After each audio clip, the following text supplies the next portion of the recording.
So friend, जैसा कि हम सभी जानते हैं कि दुनिया का सबसे बड़ा रोग क्या कहेंगे लोग, ये बहुत बड़ी विडंबना है कि हम एक ऐसे देश में जी रहे हैं जहाँ पे लोग हमारे साथ तो खड़े हैं लेकिन सिर्फ ये देखने के लिए कि हम गिरते कब हैं।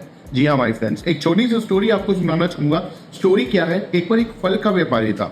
वो फल बेचने के लिए बाजार गया तो उसने अपनी दुकान के ऊपर लिखा कि यहाँ पर ताज़े फल बेचे जाते हैं।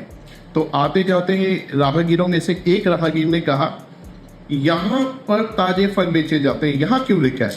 अरे यहाँ खड़े हो तो यहीं बेचोगे, कहीं और थोड़ा ना बेचोगे, कि यहाँ क्यों लिखा है, इस यहाँ को हटा दो। तो उस फल वाले ने यहाँ को हटा दिया। अब बचा ताजे फल बेचे जाते हैं। एक दूसरा आया, दूसरे ने कहा, अरे ये ताजे क्यों लिखा है, बासे थोड़ा ना बेचोगे, कोई बासे थोड़ा ना खरीदता है, या कोई गले सने थोड़ा ना खरीदता है, ताजे ताजे ही बेचोगे, तो ये ताजे क्यों लिखा है, एक काम करो इस ताजे को हटाओ। तो उसने दूसरे व्यक्ति की भी बात को माना और उस ताजे को भी हटा दिया। अब लिखा हुआ था फल बेचे जाते हैं। अब एक तीसरा व्यक्ति आया, तीसरे व्यक्ति ने कहा, अरे भैया फल नहीं बेच रहे हो, कौन सा खिलौने बेच रहे हो? जब फल नहीं बेच रहे हो तो हमें दिख ही रहे कि फल बेच रहे हो, खिलौने तो ना बेच रहे हो, तो फल को भी हटाओ। उसने फल को भी हटा दिया। तो उसने देखा कि मेरी दुकान के बाद कुछ नहीं रह गया लिखा हुआ, तो उसने जो बाकी लिखा हुआ था वो भी हटा दिया।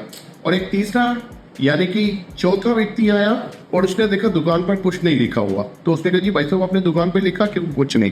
तो उस व्यक्ति ने बोला, मैंने तो बहुत कुछ लिखा हुआ था, लेकिन आप जैसे व्यक्ति आते गए, आप बुद्धिजीवी वर्ग के व्यक्ति हैं, आपने क्या कुछ लिखा क्यों नहीं? लेकिन जो दूसरे व्यक्ति आए थे, मैंने कुछ लिखा हुआ था, उन्होंने एक एक करके सारा कटवा दिया। सो यहाँ पे मैं सिर्फ इतना कहना चाहता हूँ कि आपको अपनी जिंदगी में वही काम करना है जो आपका दिल और दिमाग कहता है। अदरवाइज ये दुनिया आपको वो नहीं करने देगी जो आप करना चाहते हैं। The point being is here, do everything what your mind and heart says.